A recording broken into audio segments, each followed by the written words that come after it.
أعوذ بالله من الشيطان الرجيم بسم الله الرحمن الرحيم وصلى الله على محمد وعلى آله الطيبين الطاهرين الذين أذهب الله عنهم الرجس وطهرهم تطهيرا اللهم صل على محمد وآل محمد ولعنة الدائمة الباقية على أعدائهم ومنكر فضائلهم وغاصب حقوقهم أجمعين من يوم عداوتهم إلى قيام يوم الدين أما بعد يا عباد الله أوصيكم ونفسي بتقوى الله فإن التقوى خير الزاد وبها المعاد وتنفع يوم لا ينفع فيه مال ولا بنون إلا من أتى الله بقلب سليم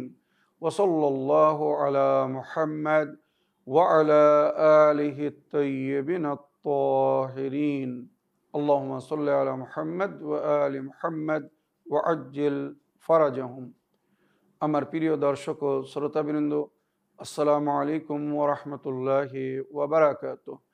আপনাদের সকলকে আন্তরিক সালাম ও শুভেচ্ছা জানিয়ে আজকের অনুষ্ঠান ইসলাম ইন বাংলায় আপনাদেরকে স্বাগতম জানাই।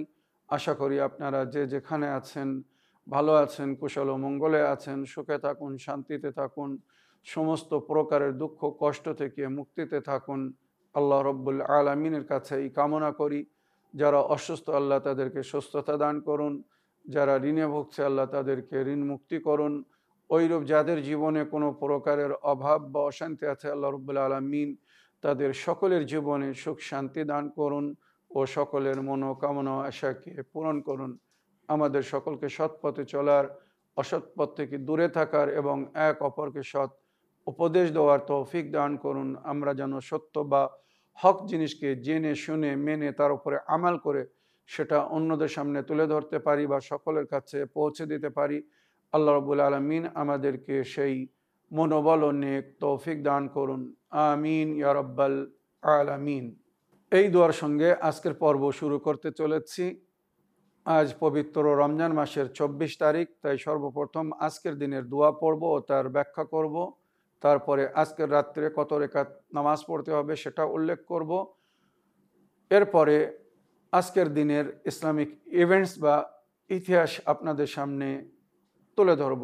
অবশেষে যতটুকু সময় থাকবে আপনাদের পাঠানো প্রশ্নের উত্তর দেওয়ার চেষ্টা করব। তো আসুন সর্বপ্রথম আজকের দিনের দোয়া পড়ি এবং তার ব্যাখ্যা করি। বিসমিল্লাহির রহমানির রহিম। আল্লাহুম্মা ইন্নী আসআলুকা ফীহি মা ইউরদীক ওয়া আউযু বিকা মিম্মা ইউযীক ওয়া আসআলুকা আত-তাওফীক ফীহি লিআন উতিয়াক ওয়া লা আসিক ইয়া জাওয়াদাস সাইলিন। হে আমার প্রতিপালক আল্লাহ রাব্বুল আলামিন, আপনার কাছে আমি দাবি করছি, আল্লাহুম্মা ইন্নী আসআলুকা ফীহি মা ইউরদীক, আজ আমি যেন ওই সমস্ত কাজ করতে পারি যে কাজ আপনাকে রাজি করবে, আপনাকে খুশি করবে, আপনাকে প্রসন্ন করবে। আল্লাহ আপনার মর্জির কাজ করার তৌফিক দান করুন। আল্লাহুম্মা ইন্নী আসআলুকা ফীহি মা ইউরদীক, আজকের দিন আমি যেন ওই সমস্ত কাজ করতে পারি যে কাজ করলে আপনি আমার থেকে রাজি হবেন। ওয়া আউযু বিকা মিম্মা ইউরদীক, আর এমন সমস্ত কাজ থেকে আমি বিরত থাকতে চাই, দূরে থাকতে চাই যে কাজ আপনাকে কষ্ট দিবে।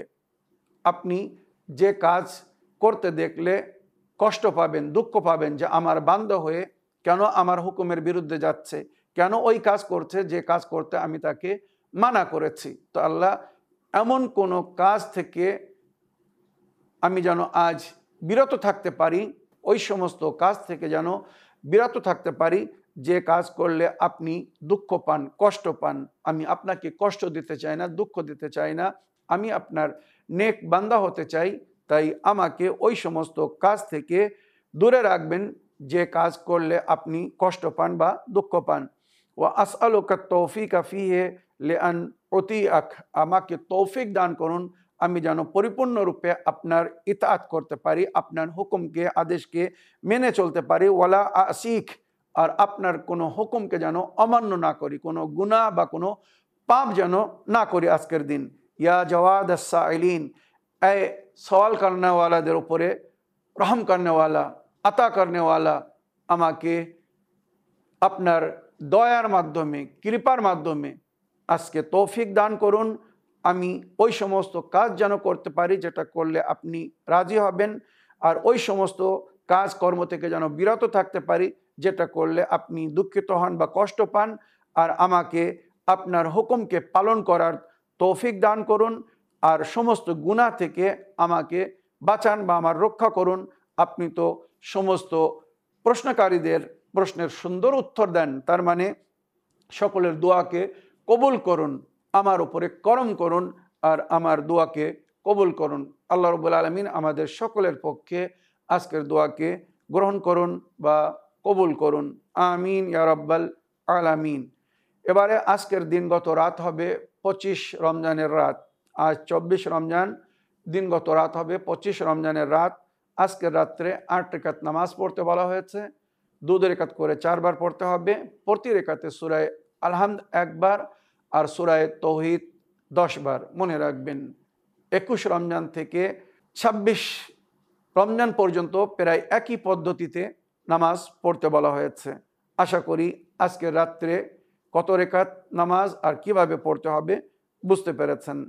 এবারে আজকের দিনের যে ইসলামিক ইভেন্টস বা ইতিহাস এ বিষয়ে লেখা হয়েছে।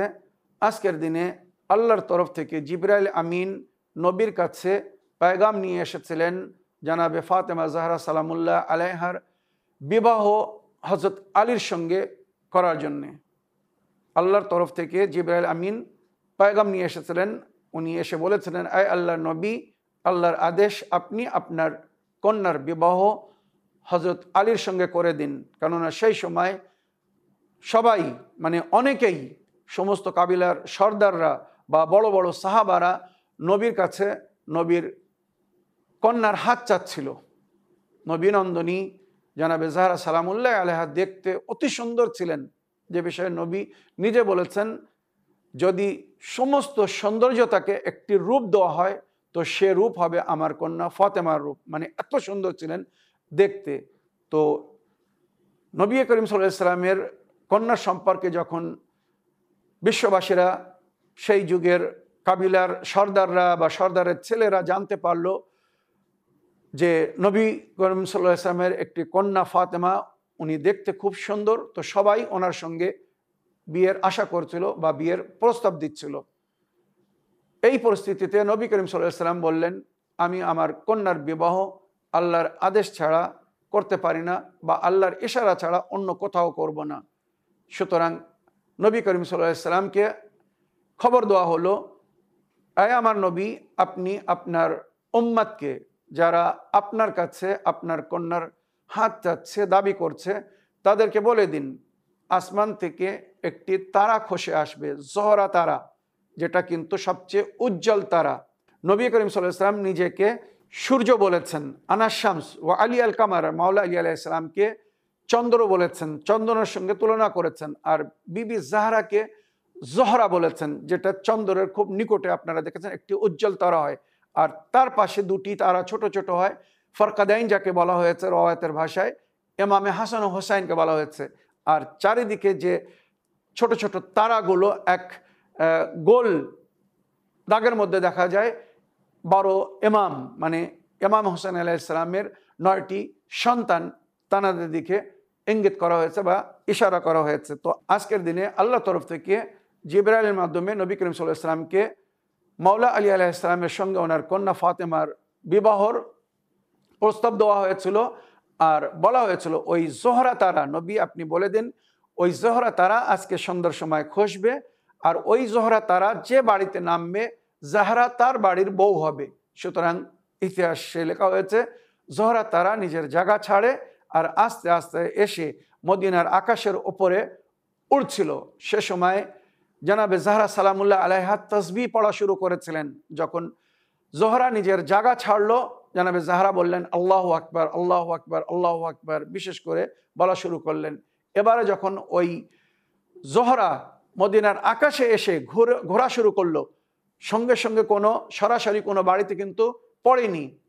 এটা হয়তো উম্মাদ বলতো আকস্মাত, ইত্তেফাক, হঠাৎ ওটা খসে পড়েছে না, ওই জোহরা তারা স্বইচ্ছায় মাওলা আলীর বাসায় নেমেছিলেন। সুতরাং জোহরা তারা মদিনার আকাশে এসে ঘুরছে। তখন জানাবে জাহরা তসবিহ পড়ছিলেন, সুবহান আল্লাহ, সুবহান আল্লাহ, সুবহান আল্লাহ। অবশেষে মাওলা আলী আলাইহিসসালামের ঘরের দরজায় এসে ওই জাহরা স্থান নিল। তখন বিবি জাহরা সঙ্গে সঙ্গে সেজদায় গেলেন আর বললেন আলহামদুলিল্লাহ, আলহামদুলিল্লাহ, আলহামদুলিল্লাহ। এইভাবে আল্লাহর ইশারায় নবী করিম সাল্লাল্লাহু আলাইহি সাল্লাম নিজের কন্যার বিবাহ দিয়েছিলেন হযরত আলী আলাইহিসসালামের সঙ্গে। সুতরাং আজকে সেই শুভ দিন। আর আজকের দিনে দুশমনে রসুল ওনার চাচা আবু লাহাব ইবনে আব্দুল মুত্তালিব হালাক হয়েছিল 2 হিজরিতে। আর তৃতীয় রওয়ায়াত যেটা আজকের দিনের জন্য বলা হয়েছে, যেমন আমি প্রথম রমজানেও বলেছিলাম যে বানু উমাইয়ার চতুর্থ খলিফা মারওয়ান বিন হাকাম আজকের দিনে ওয়াসিলে জাহান্নাম হয়েছিল। প্রথম রমজানের সম্পর্কেও অনেক রওয়ায়াতে লেখা হয়েছে, তবে অধিক রওয়ায়াতের মধ্যে রমজান মাসের 24 তারিখে সে এই দুনিয়া থেকে জাহান্নামে পৌঁছে গিয়েছিল। আশা করি আজকের দিনের ইসলামিক ইভেন্টস বা ইতিহাস শুনে আপনারা লাভবান হয়েছেন। এবারে আসুন আমি আপনাদের পাঠানো কিছু প্রশ্নের উত্তর দিতে চাই। দেখি কোথা থেকে কে কি বলছেন বা কে কি জানতে চাচ্ছেন। আসসালামু আলাইকুম হুজুর, আমি পূর্ব বর্ধমান থেকে বলছি খায়রুন্নিসা। ভাইজান, আমি খুমুসের ব্যাপারে একটু জানতে চাইছি। আমার বোকা প্রশ্ন হচ্ছে, লেকিন আমি জানি না। আমার খুমুস নিয়ে খুব চিন্তা হচ্ছে ভাইজান। আমার এই 12-13 বছর থেকে আমার 3 ছেলে আমাকে ডাক্তার দেখাতে বা বাজার করতে আমাকে পয়সা দিত। সেই পয়সা আমি একটু একটু করে বাঁচিয়ে আমি রেখে দিয়েছিলাম। আমার সেই টাকা 80,000 হয়েছে। তা সেই টাকা এখন দুটো ছেলের বিয়ে হয়ে গেছে আর আমাকে দেয় না, বর্তমান দেয় না। আর ছোট ছেলের বিয়ে হয় না, ওই ছেলে এখন আমাকে দিচ্ছে। তা এই 80,000 টাকা আমাকে ডাক্তার দেখাতে দিত। আমার নার্ভের সমস্যা আছে। অতীত থেকে আমি থাকতে বাঁচিয়ে রেখে বলতাম ছেলেদিকে, বাবু টাকা দিয়ে, ওদের দিত। তা ভাইজান আমি রেখে দিয়েছি। তা এই পয়সা কি আমাকে খুমুস লাগবে? আমাকে একটু বলবেন। আমাকে যদি খুমুস লাগে তা আমি দিতে ইচ্ছুক, আমি দিতে রাজি আছি। আর এই খুমুস যদি দিতে হয় তাহলে আমাকে এই ফোন নাম্বার দিবেন। আর একটি প্রশ্ন রাখছি ভাইজান, কাপনের খুমুস বলছেন, তো আমি যদি আমার ছেলেকে বলি যে আমাকে 2,000 টাকা দাও, আমি আমার কাপনের পয়সা করে রেখে দেবো, সেই পয়সা থেকে আমি যদি খুমুসের ধরুন 2,000 টাকা থেকে যদি 400 টাকা আমি খুমুস দিই, তাহলে সেই টাকা আমার একটা জায়গায় সরানো থাকবে। আমি যখন মারা যাব তখন আমার কে কাপন কিনবে হয়তো আমি জানি না, আর আমি কখন মরবো তাও জানি না। আমার বয়স 54 বছর, তাহলে আমি কখন মরবো আমি তাও জানি না। তা এই পয়সা হয়তো আমি একটা নির্দিষ্ট জায়গায় রেখে দিয়ে আমি ছেলেদিকে বললাম যে আমার এই পয়সা আমার জায়গায় রাখা থাকবে, তখন কাপন কিনবে, কেউ পয়সা দিও না, আমার এই পয়সা থেকে কাপন কিনবে। বা আমি এই 80,000 টাকা থেকে যদি আমাকে খুমুস দিতে হয়, তা আমি যদি এই টাকা থেকে কিছু সরিয়ে রাখি, তাও কি আমার দেওয়া হবে? আর আমাদের যে পিতা মাতা চলে গেছেন, আত্মীয় স্বজন অনেকজনই চলে গেছেন, এনারা তো সব জানতেন না, জানে না। এখানে কেউ জানে না খুমুসের কাপনের খুমুস দিতে হয় কি কিছু, এসব জানি না। আমাদের বাড়িতে এক ভাই বক্তা দিচ্ছে, বলছে যে সেই কিয়ামতের মাঠে সেদিন সবাই উলঙ্গ উঠবে। তা আমি তো মেয়ে ছেলে, সেই মজলিসে কিছু বলতে পারছি না। আমি তো আপনার কাছ থেকে শুনিয়ে যে কাপনের খুমুস করবে সে উলঙ্গ উঠবে না। তো যাই হোক, আমার যদি প্রশ্ন লম্বা হয়ে যায় আমাকে একটু মাফ করবেন। আমার যদি এতে কোনো ভুল হয় বলতে একটু বলবেন। এই প্রশ্ন আমি ইসলামী বাংলায় রাখলাম। আপনি ভালো থাকবেন, সুস্থ থাকবেন। আসসালামু আলাইকুম রহমতুল্লাহি ওয়া বারাকাতুহু। ওয়ালাইকুম আসসালাম রহমতুল্লাহি ওয়া বারাকাতু। আমার প্রিয় বোন বা আপা, আপনার প্রশ্ন বা আপনার অডিও আমি শুনলাম। আল্লাহ রাব্বুল আলামিন আপনাকে পরিপূর্ণ সুস্থতা দান করুন, আপনাকে দীর্ঘজীবী করুন, নেক হায়াত অনেক হেদায়েত দান করুন। আপনার বাচ্চাদের উপরে আপনার ছায়াকে আল্লাহ বাকি রাখুক। আপনি এক নেক নারী, আপনি আল্লাহর পথে চলার চেষ্টা করছেন, পরকালের ভয় করছেন, তাই এত সতর্কতার সঙ্গে জীবনযাপন করছেন। মনে রাখবেন, আল্লাহ রব্বুল আলামিন যখন কাউকে ভালোবাসে, পছন্দ করে, তাকে নেকি করার তৌফিক দান করে। তো নিশ্চয়ই আল্লাহর নজরে আপনি এসে গেছেন, আল্লাহর শুকর আদায় করবেন। এবারে আমি আপনার প্রশ্নের উত্তরে বলতে চাই, আমার প্রিয় বোন, আপনার ছেলেরা যে আপনাকে পয়সা দিচ্ছিল, আপনি সেটা জমা করছিলেন, আপনার প্রয়োজনকে পুরো করার পরে যেটা বেশি হচ্ছে, মনে করুন আপনার ওষুধের জন্যে, চিকিৎসার জন্যে 100 টাকার দরকার ছিল, কিন্তু আপনার ছেলেরা আপনাকে 500 টাকা দিয়েছিল প্রতি মাসে। একটা উদাহরণ বলছি, আপনি 100 টাকা চিকিৎসায় খরচ করেছেন, কি 200 টাকা চিকিৎসা এবং ওষুধ পালায় খরচ করেছেন, 300 টাকা আপনি জমা করেছেন। এইভাবে জমা করতে করতে আপনার কাছে 80,000 টাকা জমা হয়ে গেছে। সারা বছরের পরে শরীয়ত বলছে ওই পয়সার উপরে আপনাকে খুমুস দিতে হবে। মনে রাখবেন, ওই পয়সাকে যদি আপনি পাক বা হালাল করতে চান, তো যেটা আপনি জমা করেছেন, মানে আপনার প্রয়োজনের পরে, খরচ করার পরে যেটা বেশি আছে, ওই পয়সা আপনাকে খুমুস দিতে হবে 5 ভাগের 1 ভাগ। তো মনে হয় 1 ভাগ 16,000 টাকা হবে। তো আপনাকে 16,000 টাকা খুমুস দিতে হবে। যদি আপনি খুমুস আদায় করে দেন, তো আপনার বাকি পয়সা পাক হয়ে যাবে। এবারে যেটা আপনি দ্বিতীয় প্রশ্ন করেছেন, যে আপনার কাফনের খুমুসের বিষয় নিয়ে, যদি আপনার ছেলেরা আপনাকে কিছু পয়সা দেয়, আর সেই পয়সা দিয়ে আপনি যদি কাফন কিনে রাখেন, তো আপনাকে ওই কাফনের ওপরে খুমুস দিতে হবে। কিন্তু আপনি এই যে 80,000 জমা করেছেন, এই 80,000-এ যদি আপনি খুমুস বের করার পরে পাক পয়সা দিয়ে আপনি নিজের জন্য কাফন কিনে রাখেন, তার উপরে দ্বিতীয়বার খুমুস দেওয়ার কোনো প্রয়োজন হবে না, কেননা আপনি সেটা পাক পয়সা দিয়ে, পবিত্র পয়সা দিয়ে কিনেছেন। যদি আপনি খুমুস না দিয়ে থাকতেন, তখন নতুন করে আপনাকে কাফনের কাপড়ের উপরে খুমুস দিতে হতো। আমার প্রিয় বোন, আপনি যে বক্তার কথা বলছেন, আমাদের মধ্যে অনেকেই আছে যারা ইসলামিক ইতিহাস বা রওয়ায়াত সঠিকভাবে না জানার কারণে এমন এমন কথা বলে, যেটা খুব দুঃখজনক। আল্লাহ রব্বুল আলামিন মুমিনিন বা মোমেনাতদেরকে সম্মান দান করেছেন, মুমিনিন বা মোমেনাতদেরকে সম্মান দান করেছেন। কি করে ভাবতে পারে যে আল্লাহ সেই মুমিন বা মোমেনাতদেরকে উলঙ্গ তুলে লজ্জিত করবে? যেখানে মাহশারের ময়দানে বিশ্বের সমস্ত সৃষ্টি এক জায়গায় হবে, সেখানে এক নারীকে যদি উলঙ্গ তোলা হয়, এক পুরুষকে যদি উলঙ্গ তোলা হয়, কিভাবে তারা লজ্জাবোধ করবে বা লজ্জিত হবে, একবার ভেবে দেখুন।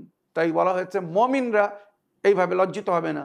যারা নিজের কাফনের খুমুস বাইর করেছে, তাদের কাফন খুলে নেওয়া হবে না, তাদেরকে বরং সুন্দর পোশাক দান করা হবে।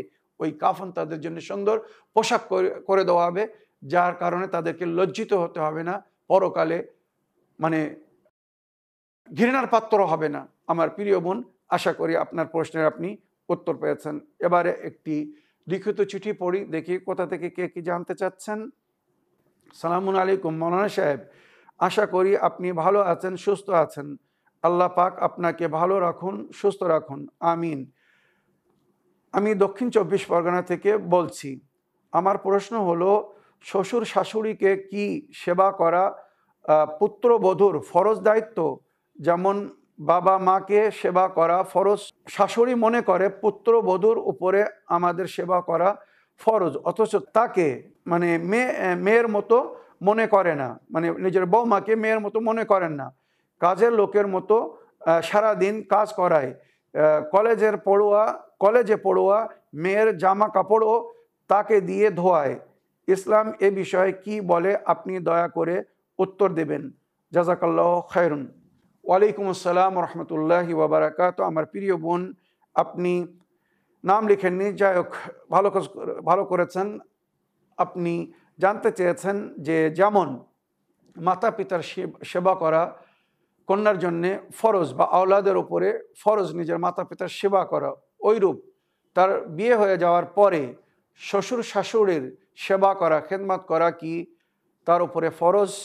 এখানে আমি পরিষ্কার বলতে চাই, নবী করিম সাল্লাল্লাহু আলাইহি ওয়াসাল্লামের হাদিস, খায়রুকুম খায়রুন লি আহলি ওয়া আনা খায়রুন লি আহলি, তোমাদের মধ্যে সুন্দর ওই ব্যক্তি যে নিজের পরিবারের সঙ্গে, নিজের স্ত্রীর সঙ্গে সুন্দর ব্যবহার করে। আমি আমার স্ত্রীর জন্যে সুন্দর এবং তাদের সঙ্গে সদ্ব্যবহার করি। স্ত্রীকে বলা হয়েছে স্বামীর সেবা করো, স্বামীর অধীনে থাকো, স্বামীর কথা মেনে চলো, সে যেটা বলবে সেটা মানা ফরজ। তার সেবা করা, তার খেদমত করা শরিয়াতে স্ত্রীর উপরে ফরজ করা হয়েছে। তার মাতা পিতার, তার ভাই বোনের সেবা করা শরিয়াতে ফরজ না। কিন্তু যদি আপনার স্বামী আপনাকে বলে যে আমার পিতার খেয়াল রেখো, আমার মায়ের খেয়াল রাখো, আমার ভাই বোনের, ছোট ভাই বোনের একটু খেয়াল রাখো, তো এটা স্বামীর কথাকে পালন করার জন্যে তাদের খেদমত করতে পারেন। তবে আমি সবসময় একটা জিনিস বলতে চাই, শ্বশুর হোক, শাশুড়ি হোক, ননদ হোক, তারা যদি ওই কন্যাকে, যে কন্যা নিজের পরিবারকে ছেড়ে তাদের মাঝখানে এসেছে সম্মান পাওয়ার আশায়, স্নেহ, আদর, মায়া, মহব্বত, ভালোবাসা পাওয়ার আশায়, স্বামীর কাছে যদি সে সেই ভালোবাসা না পায়, শ্বশুর শাশুড়ির কাছে সেই যত্ন আদর না পায়, বা ভাই বোনদের কাছে মানে ননদ বা দেওয়ারদের কাছে যদি সেই আদর্শ বা সেই সম্মান না পায় যার সে আশা করে, তখন কিন্তু সে খুব কষ্ট পায়। আমি একথা বলছি না যে আপনি শ্বশুর শাশুড়ের খেদমত করতে বাধ্য, কিন্তু মাতা পিতার মতো সম্মান করে, যেমন আপনি মাতা পিতার খেদমত করলে আজর সওয়াব পাবেন, ওইরূপ শ্বশুর শাশুড়িরও যদি খেদমত করেন আল্লাহ আপনাকে আজর সওয়াব দান করবে। তবে যেটা আপনি বললেন যে আপনার শাশুড়ি কিন্তু আপনাকে মেয়ের মতো মনে করে না, কাজের কন্যার মতো মনে করে, বা নিজের যুবতী কন্যা কলেজে এসে পড়াশোনা করে, তার কাপড় আপনার দ্বারা ধোয়ায়, এটা কিন্তু অন্যায়, এটা কিন্তু ইসলামে জুলুম বলা হয়েছে। হ্যাঁ, যদি ওই শাশুড়ি নিজের ক্ষমতা অনুযায়ী নিজের বৌমার সাথ দেয়, রান্না করার সময়, ঘরের কাজের সময়, স্বইচ্ছায় সে করবে, সে বরং মানা করবে, শাশুড়ি মা আপনি ছেড়ে দিন, আমি করে দিচ্ছি। এইভাবে এক অপরের অন্তরে জায়গা তৈরি করুন। ওই যে ননদ কলেজে পড়ছে, সে যদি বাড়ির কাজে নিজের ভাবির সাথ দেয়, রান্না করার সময়, বাসন ধোয়ার সময়, যেদিন সে ছুটি থাকে, বাড়িতে থাকে, মনে করুন রবিবারে বাড়িতে আছে, সে ঘরের কাজে ভাবির মদত করছে, সহযোগিতা করছে, বাসন ধুয়ে দিচ্ছে, কাপড় ধোয়ায় মদত করছে, বা রান্নার মদত করছে, অন্য কাজে মদত করছে, তখন ভাবির মনে তার একটা জায়গা হয়ে যাবে। সুতরাং ওই ভাবি নিজে বলবে, তুমি পড়াশোনা করছো, তুমি মন দিয়ে পড়াশোনা করো, তোমার পড়াশোনায় আমি ডিস্টার্ব করবো না, তোমার যদি কাজ থাকে সেগুলো আমার দিয়ে দাও, আমি করে দিচ্ছি। আমরা কিন্তু এগুলো চোখে দেখেছি। ভাবি নিজের দেওর বা নিজের ননদ, ছোট যাদের বয়স, তাদেরকে নিজের ছেলে মেয়ের মতো যত্ন করে পালন করে, খেয়াল করে। তো এগুলো কখন হবে? যখন তার সঙ্গে আপনারা সদ্ব্যবহার করবেন। শ্বশুর শাশুড়ির সেবা করে বউরা নিজের মাতা পিতার মতো, মাতা পিতার চেয়ে তো অধিক, কেননা সে তাদের মাঝখানে এসেছে শান্তিপূর্ণভাবে থাকার জন্য। সে জানে আমি যদি এখানে অশান্তির সৃষ্টি করি তো আমি কখনো শান্তিতে থাকতে পারবো না। কিন্তু দুঃখের বিষয়, কিছু শ্বশুর শাশুড়ি আছে, তারা মনে করে আমার বাড়ির বউ এসেছে, পুত্রবধূ, সুতরাং সে আমাদের অধীনে থাকতে গেলে আমাদের কথা মতো চলতে হবে, যা বলবো তাকে তাই করতে হবে। মনে রাখবেন, এটা জুলুম, এটা অন্যায়, এটা অবিচার, আল্লাহ ক্ষমা করবে না। আজ হয়তো আপনার কাছে অর্থ আছে, ধন দৌলত আছে, সমাজে সম্মান আছে, কন্যার বাড়ির লোক হয়তো গরিব, বা ওই কন্যা হয়তো গরিব ঘরের মেয়ে বলে সে সবকিছু সহন করছে। আল্লাহর দরবারে কিন্তু এর বড় কঠিন বিচার হবে। আল্লাহর দরবারে কিন্তু এর ভয়ঙ্কর শাস্তি পেতে হবে যদি কোনো নারীর সঙ্গে, কোনো কন্যার সঙ্গে দুরাচার করেন, দুর্ব্যবহার করেন, জুলুম করেন, অন্যায় করেন, অবিচার করেন। তার উপরে তার স্বামীর খেদমত ফরজ, তার স্বামীর কথা মেনে চলা ফরজ, অন্য কারোর খেদমত করা তার উপরে ফরজ না। তবে সে স্বেচ্ছায় করবে, আন্তরিকতার সঙ্গে করবে। কখন? যখন শ্বশুর শাশুড়ি তাকে নিজের কন্যার মতো আদর করে যত্ন করে রাখবে, বা দেওর বা ননদরা যখন ভাবির সঙ্গে একটা সুন্দর ব্যবহার রাখবে, মধুর ব্যবহার রাখবে, স্বেচ্ছায় তারা সব কিছু করবে, স্বেচ্ছায় ভাবি তাদের সব সেবা করবে, খেদমত করবে। তো আমার প্রিয় বোন, আপনার প্রশ্নের আশা করি আপনি উত্তর পেয়েছেন। আপনি ধৈর্য ধরুন, সবর করুন, আপনার যতটুকু দায়িত্ব আপনি সেটাকে পালন করার চেষ্টা করুন। আপনার স্বামীর প্রতি হোক বা তার পরিবারের প্রতি, আপনার তরফ থেকে কোনো ত্রুটি রাখবেন না। আল্লাহ আপনার সহায় হবে, আল্লাহ আপনার মদত করবে। তারা যদি অন্যায় করে, তারা যদি পাপ করে, তারা যদি আপনার উপরে জুলুম করে, অত্যাচার করে, তো আল্লাহর বিচার হবেই হবে। এহকালেও হতে পারে, পরকালে তো অবশ্যই হবে। আশা করি আপনার প্রশ্নের আপনি উত্তর পেয়েছেন। আসুন একটি অডিও নেই, দেখি কোথা থেকে কে কি বলতে চাচ্ছেন। আসসালামু আলাইকুম, আমি নদিয়া থেকে বলছি। আমাদের এখানে সবাই সুন্নির নামাজ পড়ে, পড়িনি। আমি এই চাঁদ রাতের নামাজ পড়ি, তার জন্য আমাকে বলছি যে তুমি তো একা এই নামাজ পড়ছো, তাহলে তোমার মরে গেলে কি হবে? ওয়ালাইকুম আসসালাম ওয়া রাহমাতুল্লাহি ওয়া বারাকাতুহু। আমার প্রিয় বোন, আপনার ভয়েসগুলোর জন্য আপনাকে ধন্যবাদ জানাই। আল্লাহ রাব্বুল আলামিন আপনাকে নেক হায়াত ও হেদায়েত দান করুন। আপনি সঠিক জিনিসকে জেনে শুনে মেনে তার উপরে আমাল করার চেষ্টা করছেন। আল্লাহ রাব্বুল আলামিন আপনার নেক আমালকে কবুল করবেন। এবারে যারা আপনাকে ভুল বুঝছে এবং আপনি যে সঠিক জিনিসটা করছেন, যেটাকে দেখে তারা বলছে যে পরকালে তোর কি হবে, তো আপনি তাদেরকে পরিষ্কার বলুন, আমার পরকালের চিন্তা আপনাকে করতে হবে না। আমার কবরে আপনি আসবেন না, আপনার কবরে আমি যাব না, আমার কবরে আমি হিসেব দেবো। সুতরাং যেটা সঠিক এবং অথেন্টিক রওয়ায়াতের মধ্যে উল্লেখ হয়েছে, আমরা চ্যানেল ওয়েনে মাওলানা সাবির সাহেবের মাধ্যমে সেটাকে জেনে তার উপরে আমাল করার চেষ্টা করছি ইনশাআল্লাহ। ফামাইয়া আমাল মিসকালা যাররাতিন খায়রান ইয়ারা ওয়া মাইয়া আমাল মিসকালা যাররাতিন শাররান ইয়ারা। যারা সামান্য পরিমাণে, চুল পরিমাণে নেকি করবে তারা জাযা পাবে, আর ভুল করলে তারা সাজা পাবে। আমার প্রিয় বোন, সবার কথায় কান দিতে নেই। আমাদেরকে সঠিক জায়গা থেকে সঠিক শিক্ষা লাভ করে তার উপরে আমাল করতে বলা হয়েছে। কোরআনের সঙ্গে নবী নিজের আহলে বায়তকে ছেড়েছেন। সুতরাং নবীর আহলে বায়ত, কোরআন এবং নবীর আহলে বায়ত যেটা বলেছেন সেটাই আমাদের জন্য অথেন্টিক, গুরুত্বপূর্ণ। আমরা সেটাইকেই মেনে চলবো, সেটাকেই ফলো করব। কেননা আমাদের আমাল আহলে বায়তের ভালোবাসা এবং আন্তরিকতার সঙ্গে তাদেরকে ফলো করার উপরে নির্ভর করে কবুলিয়তের জন্য। লা তুকবাল আমালুল উম্মাহ ইল্লা বিওলায়াতিন আহলিল বায়ত। উম্মতের কোনো আমাল কবুল হবে না আহলে বায়তের ওলায়াত ছাড়া। তো সুতরাং আহলে বায়তের সঙ্গে থেকে আহলে বায়তের কথা মতো চলে যদি আমরা দিনের উপরে আমাল করতে থাকি, আমাদের জন্য যথেষ্ট। আশা করি অন্য কারোর কথা শোনার বা মানার প্রয়োজন হবে না।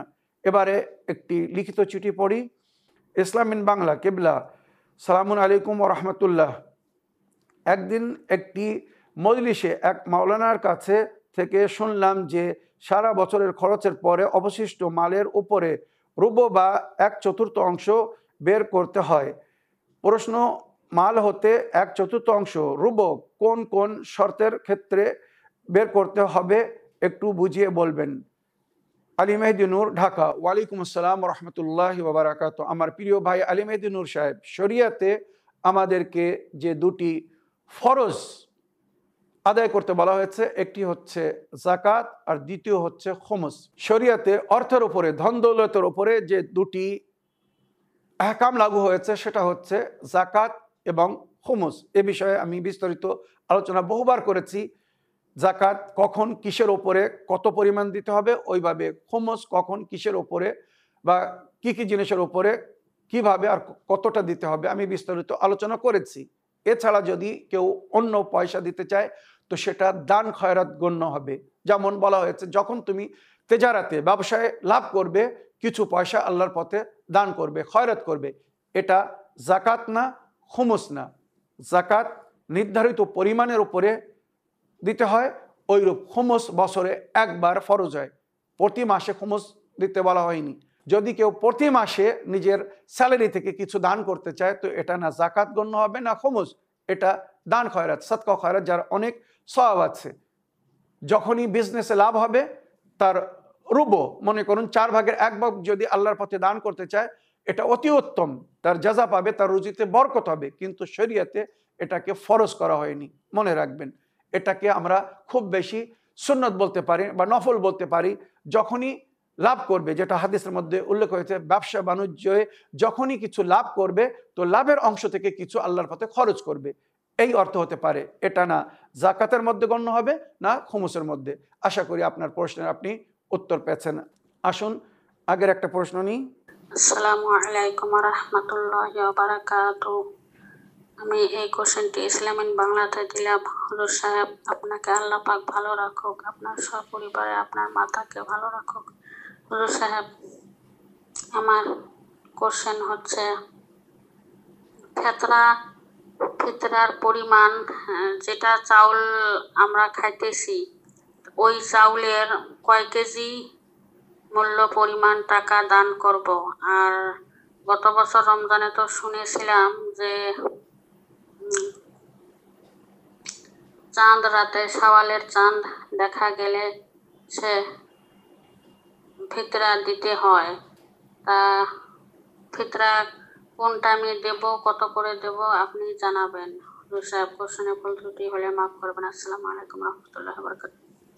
ওয়ালাইকুম আসসালাম রহমতুল্লাহি ওয়াবারাকাতুহু। আমার প্রিয় বোন, আল্লাহ আপনার সিয়াম ও কিয়ামকে কবুল করুন, রমজান মাসে সমস্ত নেকিকে কবুল করুন। গত বছর আপনি যেমন শুনেছিলেন ওটাই অথেন্টিক। রমজান মাসের শেষে ঈদের চাঁদ রাত্রে, আগামীকাল ঈদ, চাঁদ দেখা গিয়েছে শাওয়াল মাসের। চাঁদ দেখা যাওয়ার পর থেকে ঈদের দিনের জওয়াল পর্যন্ত, মানে জোহর আসরের নামাজের সময় হওয়ার আগ পর্যন্ত আমাদেরকে সময় দেওয়া হয়েছে জাকাতুল ফিতরা আদায় করার। তবে চাঁদ রাত্রে আদায় করে দেওয়া অতি উত্তম।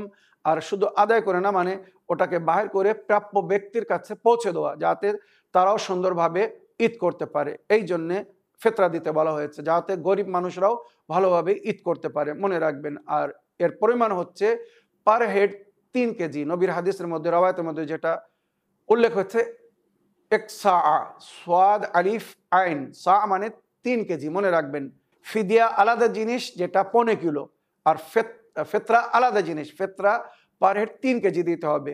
আপনারা যে চাল ডাল বাড়িতে ব্যবহার করছেন, চাল বা আটা বা গম, ওটাই 3 কেজি। যেটা আপনি নিজের জন্য পছন্দ করেন আল্লাহর পথে, সেটাই দিন। তো আপনি যে চাল খাচ্ছেন ওই চাল 3 কেজি পার হেড, মানে বাড়িতে যত লোক আছে ফ্যামিলি মেম্বার, সবার তরফ থেকে ফিতরা দিতে হবে। যদি তার পরিবর্তে আপনি পয়সা দিতে চান, তো ওই 3 কেজি চালের যে দাম, সেটা আপনি ফিতরা স্বরূপ আদায় করতে পারেন। তো আমার প্রিয় বোন, আশা করি ফিতরা কখন বা কিভাবে বা কতটা দিতে হবে বুঝতে পেরেছেন। মনে রাখবেন, রোজা কবুল হওয়ার একটি প্রমাণ হচ্ছে ফিতরা, জাকাতুল ফিতরা। ওইরূপ আগামী বছর পর্যন্ত বেঁচে থাকারও একটা জামানাত এই জাকাতুল ফিতরা যারা আদায় করে রোজা থেকে, আল্লাহ তাদেরকে তৌফিক দান করেন এবং জীবন বৃদ্ধি করে দেন, যাতে আগামী বছর বেঁচে থেকে তারা রোজা রাখতে পারে বা ফিতরা দিতে পারে। ওইরূপ আল্লাহর হিফজ আমানে তারা থাকে। আর সূরা আলার মধ্যে যার ইরশাদ হয়েছে, কাদ আফলা মান তাযাক্কা ওয়া যাকারা ইসমা রাব্বিহি ফাসাল্লা, সফলতা অর্জন করেছে তারা যারা জাকাত দিয়েছে, তারপরে আল্লাহর প্রতিপালকের জিকির করার জন্যে, তার প্রতিপালকের জিকির করার জন্য সে নামাজ পড়েছে। তো আগে জাকাত দিতে বলা হয়েছে, ফিতরা দিতে বলা হয়েছে, তারপরে ঈদের নামাজ পড়তে বলা হয়েছে। তো আমার প্রিয় বোন, আশা করি আপনার প্রশ্নে আপনি উত্তর পেয়েছেন। আজকের এপিসোডের শেষ অডিও নিই, দেখি কোথা থেকে কে কি বলতে চাচ্ছেন। আসসালামু আলাইকুম রহমতুল্লাহি ওয়া বারাকাতুহু। হুজুর সাহেব, আপনি মুম্বাইতে কোথায় থাকেন? আমাদের এখানে, আমাদের বাড়ি ছেড়ে কিছু দূর দূরে কতগুলো লোক মানে যায় ওই হাজি আলী দরগায়, রমজান মাসে যায় হাজি আলী দরগাতে যায়, মোহাম্মদ আলী রোড পর্যন্ত যায়। তো ওখান থেকে আপনি যেখানে আছেন কত দূর পার্থক্য জায়গাতে আছেন? হুজুর সাহেব, আল্লাহ আপনাকে ভালো রাখুক, আমিন। ওয়ালাইকুম আসসালাম রহমতুল্লাহি ওয়াবারাকাতুহু। আমার প্রিয় বোন, আপনার ওয়াইসমেলের জন্য আপনাকে ধন্যবাদ জানাই। মোহাম্মদ আলী রোড বম্বের বিখ্যাত রোড, ভিন্ডি বাজার বিখ্যাত জায়গা। ওই মোহাম্মদ আলী রোডে, ওই ভিন্ডি বাজারের নিকটে, ওখানেই আমাদের বিখ্যাত ভারতের সবচেয়ে বড় মসজিদ, মসজিদে ইরানিয়ান, মোগল মসজিদ নামে বিখ্যাত। যে কোনো ব্যক্তিকে জিজ্ঞেস করলে বলে দেবে যেখানে ইরানিদের মসজিদ কোথায়। তো ওখানে আমি থাকি, ওখানে আমি নামাজ পড়াই বা সারা বছরের আমাল করাই। আর আমাদের চ্যানেল উইন হচ্ছে ডোংরি এরিয়ায়, মোহাম্মদ আলী রোড থেকে একটু ভিতরে আসতে হবে, ভিন্ডি বাজার থেকে একটু ভিতরে আসতে হবে। ডোংরি চারলান বিখ্যাত যার বর্তমান নাম হচ্ছে ইমাম হোসেন চক। আর ইমাম হোসেন আলাইহিস সালাম চকে একটি স্ট্রিট আছে যার প্রাচীন নাম ছিল স্যামুয়েল স্ট্রিট বা পালা গলি বলা হতো, তার এখন নাম দেওয়া হয়েছে হযরত আব্বাস স্ট্রিট।